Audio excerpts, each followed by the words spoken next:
Siapakah Insinyur Solah Atia ini? Mengapa kematian beliau menggemparkan Kairo? Dengan pemakamannya yang dihadiri lebih dari 1,5 juta orang.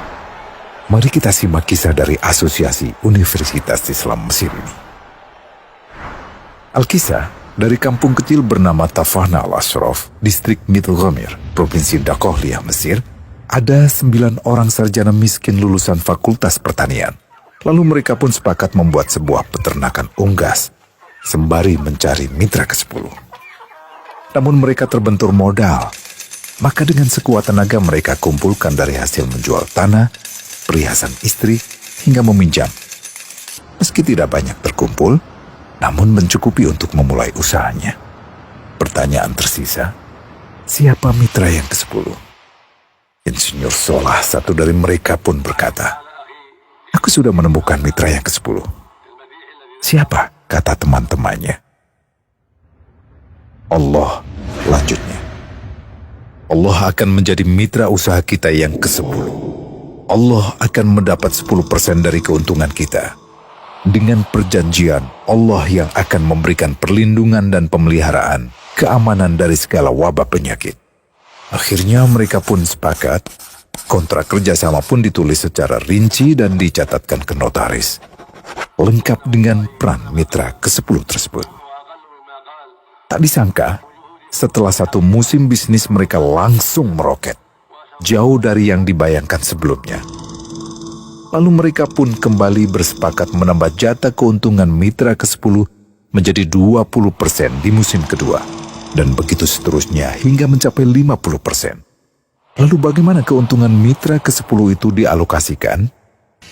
Dimulai dengan membangun sekolah dasar Islam putra, lalu lanjut putri, kemudian sekolah menengah putra, kemudian putri. Tambah lagi madrasah aliyah putra, lalu putri. Tapi karena keuntungan terus membanjir, akhirnya dibentuklah Baitul Mal. Dan mereka pun mengajukan ke pemerintah untuk membangun universitas di kampung. Awalnya ditolak dengan alasan tiadanya akses bagi para mahasiswa. Tak berapa lama mereka pun mengajukan pembangunan universitas lengkap dengan stasiun kereta beserta jalurnya dengan biaya mandiri. Akhirnya permintaan ini disetujui, dan pertama dalam sejarah Mesir berdirilah sebuah universitas di perkampungan kecil. Semakin berkembang, dibangun pula fakultas kedua, ketiga, keempat hingga asrama putri dengan kapasitas 600 kamar. Lalu asrama putra dengan 1.000 kamar.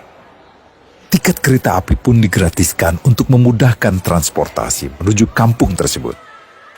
Tak cukup hanya itu, dibangun Baitul Mal berikutnya hingga hilang kemiskinan di daerah tersebut. Dan program ini diduplikasi ke kampung-kampung lain hingga bisa dikatakan tak ada kampung yang disinggahi Insinyur Solah kecuali akan dibangun Baitul Mal untuk warga. Bantuan pun diberikan untuk fakir miskin dan para janda. Pemuda pengangguran pun dilatih untuk mengelola perkebunan sayur hingga mandiri, bahkan sampai bisa mengekspor ke negara tetangga. Pada saat panen raya, seluruh penduduk dikirimi paket sayur. Di hari pertama Ramadan diadakan buka puasa bersama untuk seluruh penduduk desa. Mereka memasak dan hadir ke lapangan yang dipenuhi beraneka makanan. Disiapkan juga perabotan untuk gadis-gadis yatim yang ingin menikah. Dan ini semua merupakan sedikit dari banyaknya kebaikan yang dilakukan oleh Insinyur Solah. Hingga pada akhirnya disepakatilah keuntungan perusahaan 100% untuk Allah. Insinyur Solah yang awalnya adalah salah satu mitra usaha berubah menjadi karyawan Allah. Dia hanya menerima gaji, namun dia memberikan Tuhannya syarat agar membuatnya hanya butuh kepadanya dan hanya meminta kepadanya. Inilah sosok Insinyur Solah Atia, aktor utama kisah menakjubkan ini. Keikhlasannya membuat ia sama sekali menolak terkenal di media massa. Dan kini, meski orang yang melibatkan Allah ke dalam bisnisnya ini telah wafat, terbayang seluruh amal jariahnya yang selalu mengalir untuknya. Masya Allah. Pertanyaannya, akankah ini hanya menjadi sebatas kisah saja? Atau menjadi teladan bagi kita untuk mengikuti jejaknya?